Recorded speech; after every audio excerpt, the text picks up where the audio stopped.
આપ સૌનું કિન્નરીસ કિચનમાં હાર્દિક સ્વાગત છે. તો આજે આપણે બનાવવાની છે ગુજરાતી પરંપરાગત વેલણ લાપસી. વેલણ લાપસી બનાવવા માટે આપણે જોઈશે ઘઉંનો કરકરો લોટ, સ્વાદ મુજબ ગળપણ, પાણી અને ઘી. એક કડાઈમાં પાણી લેશું, ગરમ થાય ત્યારબાદ તેમાં ગોળ નાખશું.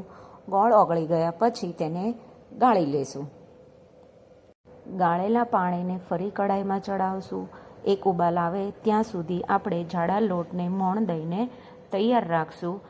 આંધણ આવી ગયા પછી આપણે એ લોટને ઉમેરી શકીએ. તો ઘઉંના જાડા લોટને આપણે મોણ દઈને તૈયાર કરી દીધો છે અને હવે પાણીમાં બી ઉબાલ આવી ગયો છે. તો લોટ આપણે ધીમે ધીમે તેમાં એડ કરી દઈશું. વેલણની મદદથી 5 છેદ પાડીને ઢાંકીને ધીમા તાપે બફાવા દઈશું. બફાઈ ગયેલા લોટને વેલણની મદદથી હળવા હાથે હલાવી લઈશું, જેથી કરીને એકદમ દાણાદાર અને છૂટી લાપસી બને છે.